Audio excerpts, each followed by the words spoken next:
Welcome to the Growing Your Financial Business the Woman's Way podcast. I'm Robyn Crane, and I was a financial advisor for over a decade. But before that, I was a singer-songwriter. And now, even as a mom of three with a teenager, toddler, and a baby, I run a seven-figure business helping women in financial services grow their businesses and make a bigger impact.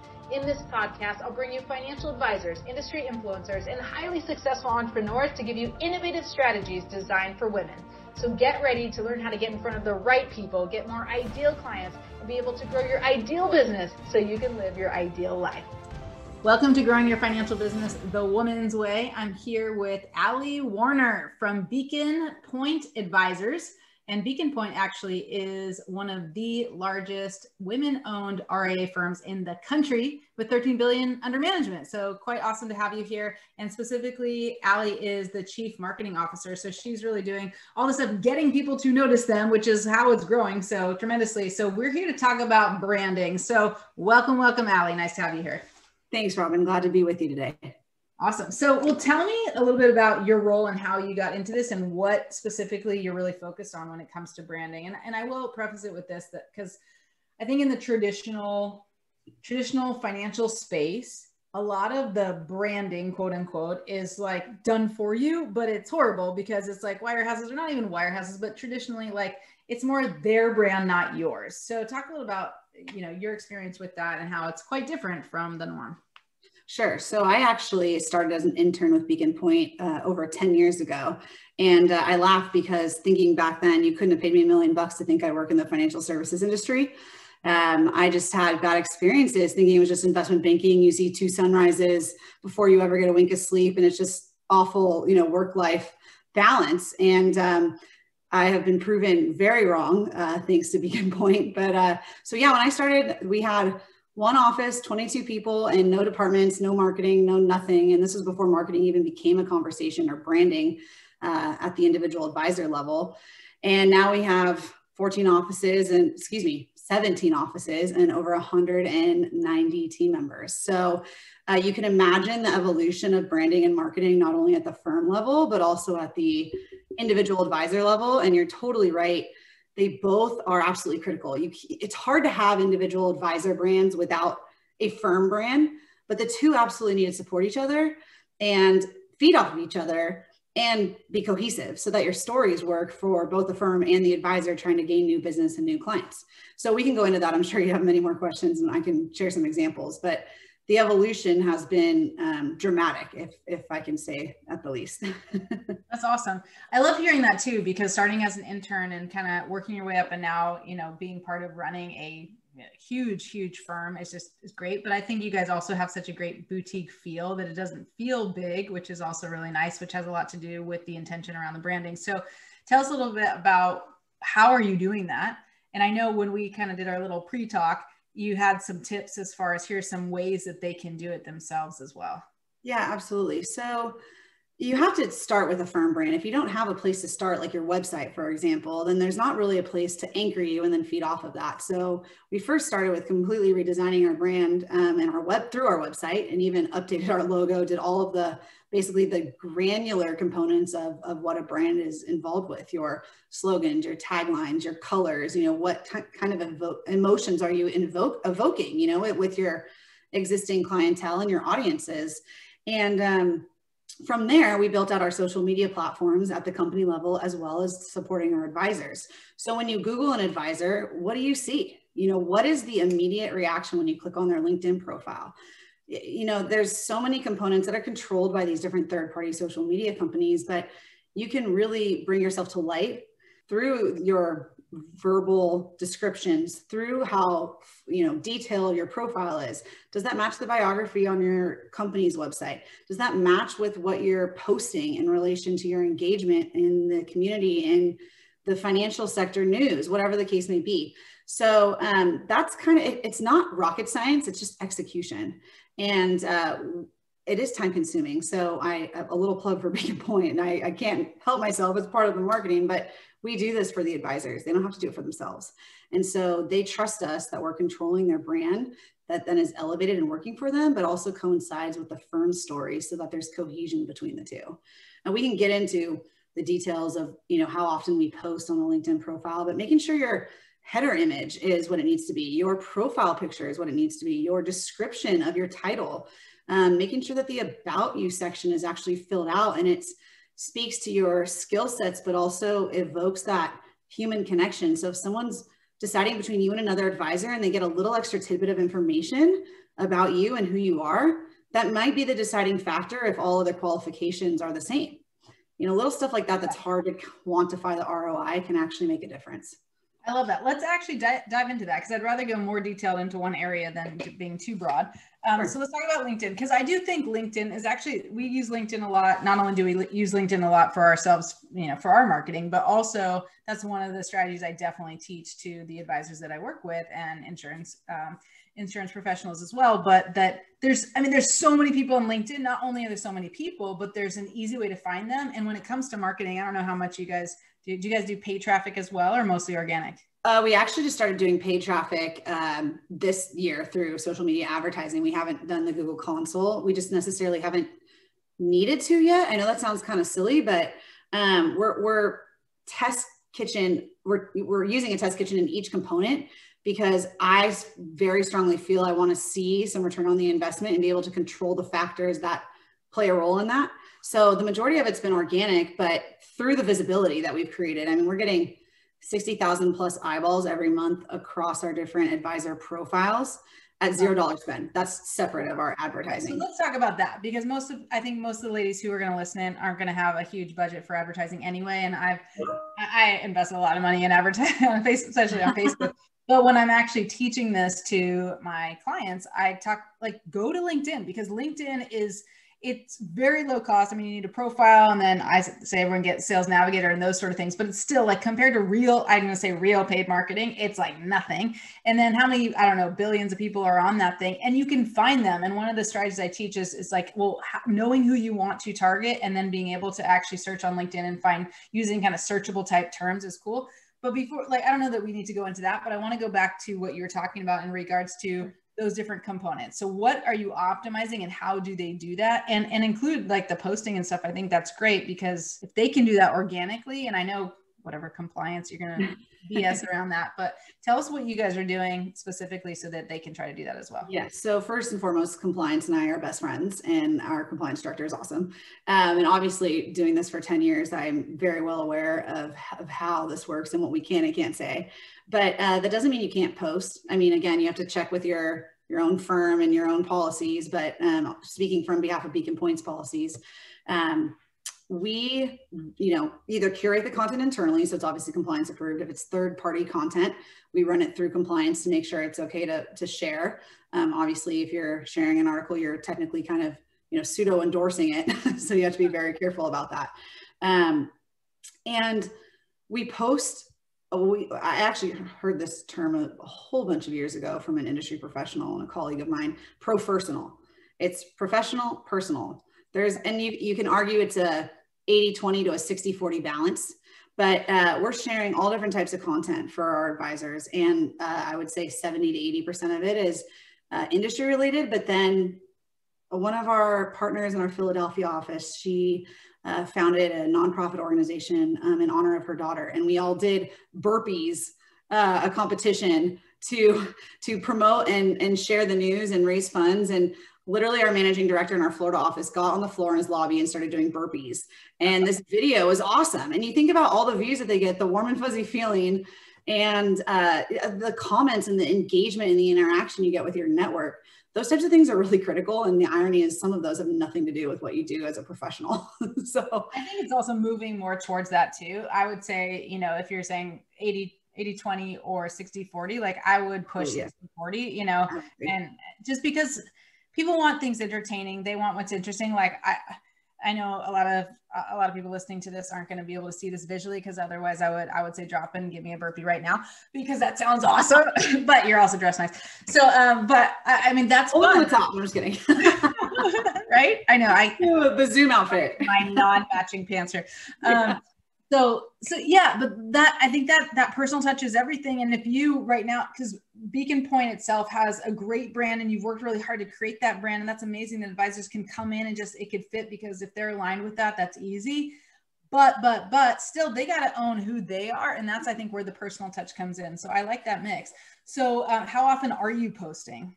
Yeah, it can vary depending on what we have going on in PR. You know, if we had 3 articles published this week and we're sharing that across the advisor profiles, it can get a little crazy. But I would say for folks starting out, even if you do a post a week, it's fine. So fine.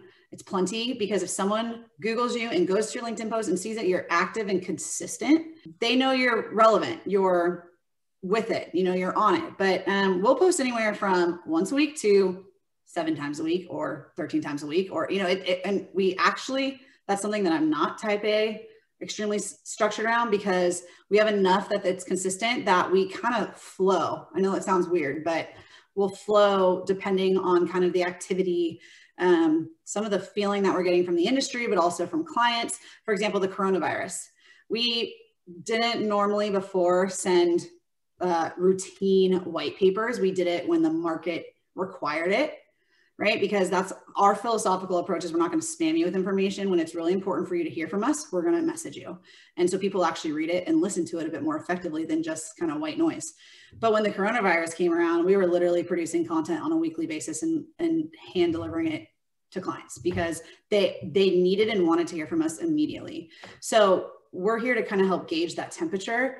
But from a starting standpoint, sharing or posting content at least once a week would be great. And then the other part of that is not just posting to your profile, but engaging with people. That's what people sometimes forget. And we can't take it that far for advisors. That's on the advisor to do for themselves. Is somebody likes or comments on your post, write a comment back, engage, create a conversation that can get you a virtual coffee if we can't go in person soon, you know, or an introduction to another friend or another colleague that may then lead you to another center of influence or another prospective client that you may run into at a future fundraiser, whatever the case may be. I mean, the rabbit holes are limitless, but I think it's a good idea for advisors to kind of take a step back and say, because look, I understand they're wearing a million hats and their closets are very large because of all their big giant hats that they have to manage as a kind of an independent advisor trying to do all these different components of running their mini businesses within some of these wirehouses. And I mean, our job is to take one of those hats completely away so that they can focus. But if you don't have a marketing department behind you to do that, get some structure, set like an hour on your calendar twice a week to just do this. Turn off your Outlook alerts, you know, turn off your phone, whatever, and just be dedicated and focus and do it and then be done. And then cycle back a couple days later. Because it's like, oh yeah, I'll get to that this afternoon. It never really happens. And some of this is very structured.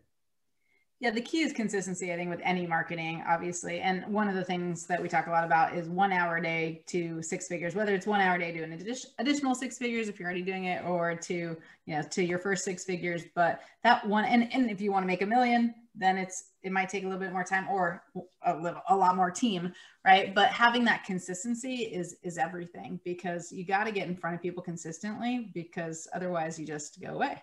Yeah, and Google algorithm, not just Google, but search algorithms, SEO, search engine optimization, lots of fancy words. That is plays a component in being relevant. They're looking to make sure that you're actively posting, you're engaged, and that goes into that algorithm for search results. So, you know, in today's world, especially even now, so since we're all stuck in a virtual, but even before that, and even after, when we go back to pseudo normal, people are going to Google you. That's just the way it is, you know. And that may not be a big deal to some people, but you need to understand that it can either be a neutral factor, it can hurt you, or it can help you. So at minimum, you want it to be neutral. On a benefit, you want it to be a positive, so that you're creating this trust cycle before you even get in the room or on camera, you know, in the sense of people are doing their homework. They may have been referred to you and maybe referred to another advisor or heard of you through the grapevine or whatever. They're going to Google you, and that's literally before they call you. So you need to make sure that your branding and your activity is relevant and your story is cohesive and matches the branding of your company and the branding of who you are as a human being. It's simple at high level, but the granular is kind of important. That's awesome. I love that. I love that. Wait, can we go back a step? Because I have a confusion. Like, I know this sounds so like kind of stuck up, but I don't do a lot of my own marketing. So like I'm not like actually on social media doing it. I'm like paying for it. But when it comes to LinkedIn, I have this question because we just had some, you know, articles that were like, we're ready to post some articles on LinkedIn. We want to use LinkedIn a lot more. We've been very, very heavy on Facebook, especially with advertising. And then we're like, now we got to put a lot more attention into LinkedIn, especially because it's easy to find the people who I want to talk to. Female financial advisors. So my question is, what's the difference between like a post and an article? I mean, I know how to like engage on a post, but like, what's the difference between a post and a LinkedIn article? How does that work? So, well, a post encompasses different types of posts. I know that sounds kind of funny, but you can post a statement and have no attachment, no picture, no, you know, so it's a post is the activity of sharing something on our profile, I guess is what I should say. Having an article linked, I think, is critical to have more often than not, or a blog post per se, because if someone clicks on that and opens up to your website, they're one step closer to contacting you. So that's kind of what social media is, and you're going to think I'm crazy when I say this, I don't like social media.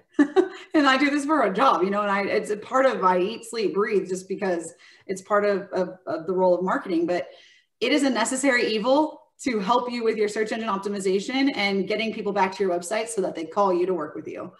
And all of this is a circle, you know? So the articles they're great too, because they populate images. If you have an image in your article on your post, so that, again, people are very image driven, you know, so it'll catch an eye in a whole news feed if there's an image that speaks to them, or if there's some animation in it related to a graphic, you know, those kinds of things play a role in people being more inclined to read what you posted and click on an article link if you're sharing a blog post or some information. But that's basically like, so it's better that it doesn't live on LinkedIn. It's better it lives on your site, like on WordPress or something. Absolutely. And then you make a post and then you just include the link, and there's metadata, and it's basically like, boom, it goes to your website. And now it has backlinks and all those fancy things and weird things that I don't really totally understand, like on page and off page and all that stuff. It's working for you if you're doing your posts and sharing your articles. It's what? I mean, another example of how to leverage that. I mean, you could join a LinkedIn group that's passionate about traveling. You may have a blog post on the top tips for financially savvy travel. Share it there. You know what I mean? Share your article in that group. The irony of marketing is you totally do not want to be salesy, even though you're trying to win sales, you know? So if you're salesy on LinkedIn, it is absolute doom. Do not be salesy. And I'd say that anywhere, not even just LinkedIn, but on Facebook and Instagram and Twitter and LinkedIn. You have to be organic and just like truly not salesy. Otherwise, you're going to close down that opportunity. We all live in a world of free information.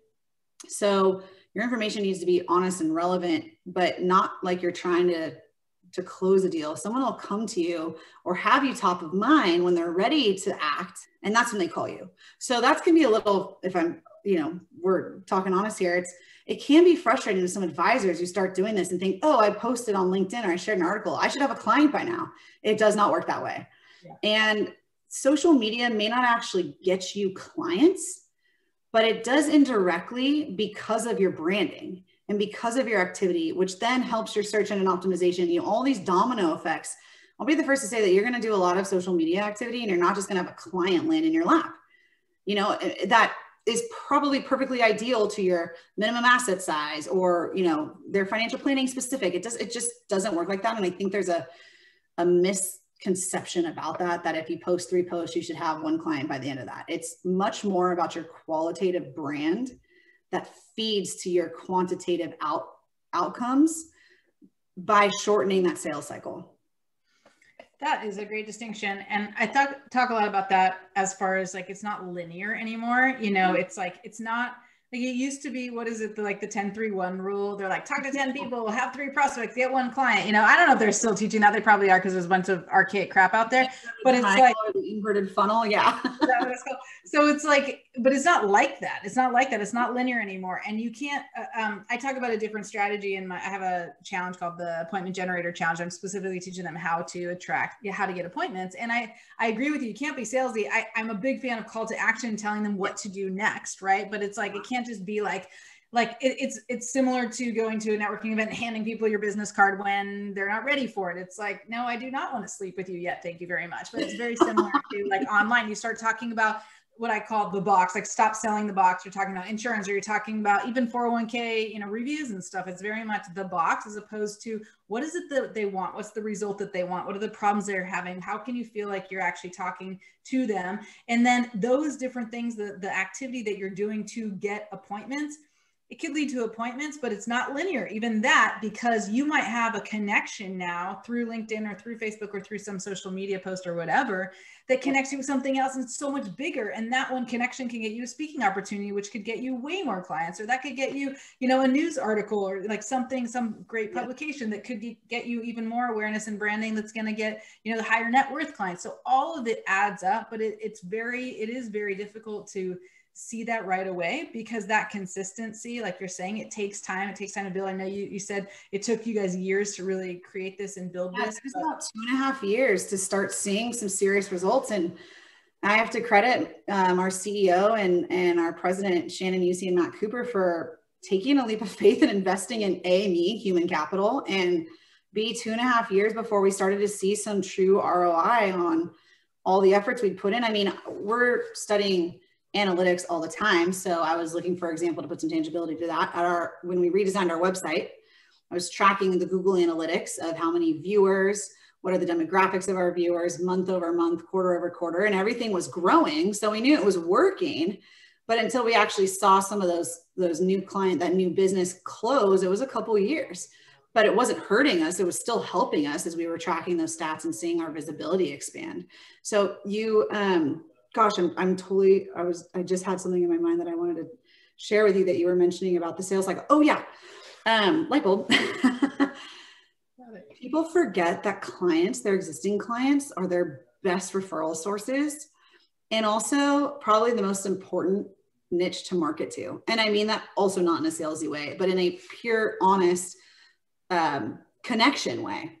Because like you said, this, if you get a speaking engagement or you have a virtual event series and you position it with your invitations and your messaging in a way that is really helpful to what these particular clients are in need of, and you invite them to bring a friend or their daughter or their mom or whatever the case may be, depending on what the topic is, you're organically expanding your network of potential, new business or multi-generational business without having to spend on ads to get somebody that you have no relationship to. That's already a sticky relationship just by the nature of trust through that client that then has that referral. So I think that's probably a good place to start for people that are not sure where to begin.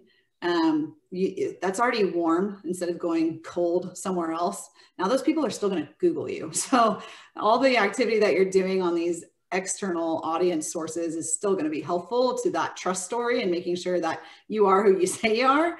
But that's just something that I think advisors forget about, retaining clients and having referrals come through those folks that know them the best.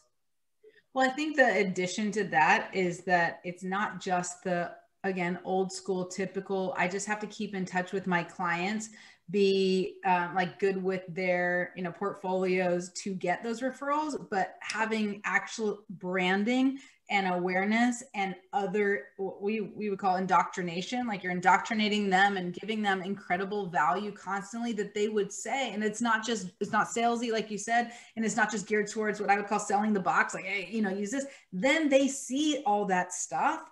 And it's more than just, they can think of more people.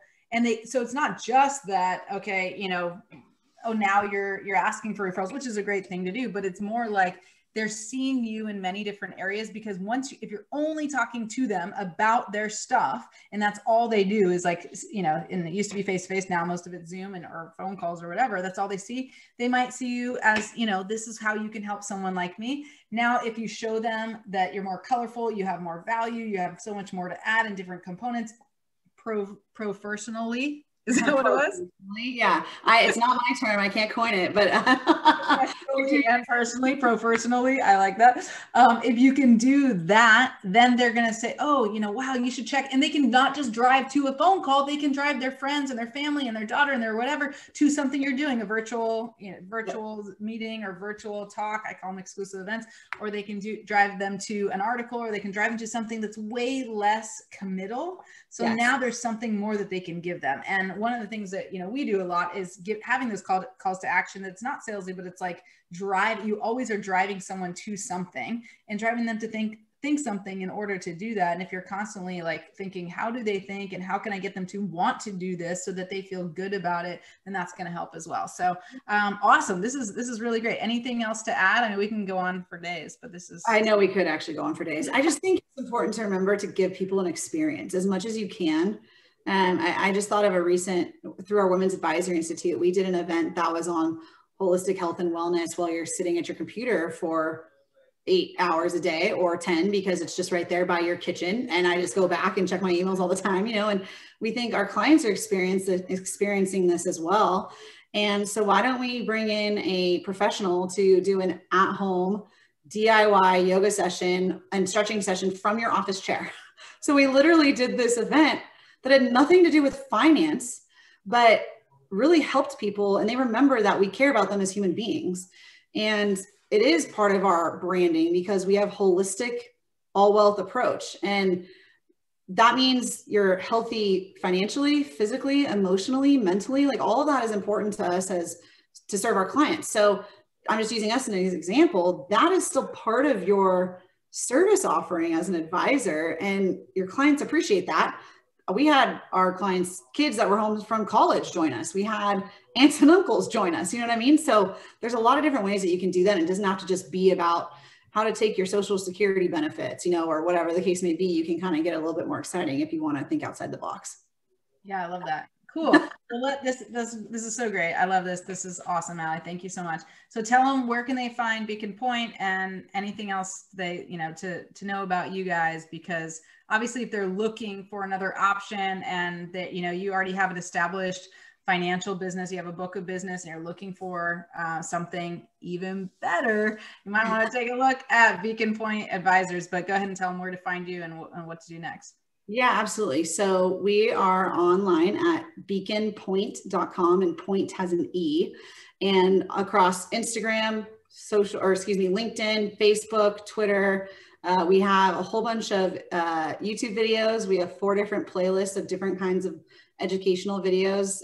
Beacon Pointe is the YouTube account, again with an E. We have 2 podcasts we just recently launched, Dollars and Cents and Markets in Motion. So you can follow and subscribe and communicate with us through any of those channels. And yes, we are growing all the time.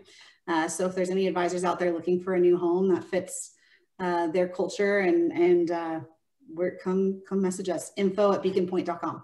Robyn, you're the best. Thanks for doing this for all. Awesome. Thank you. All right. And thank you all out there for listening. It's been great having you, and we'll see you next time. Hey, it's Robyn Crane here. And if your big goal is to increase your revenue this year and grow your business, then make sure to attend our next event coming up soon. Go to femalefinancialadvisors.com to learn more about how you can explode your financial business and get more qualified prospects, convert more ideal clients, and create your ideal business so you can have your ideal life. Can't wait to see you at the next event. Again, go to femalefinancialadvisors.com to claim your seat so you don't miss out. I'll see you there.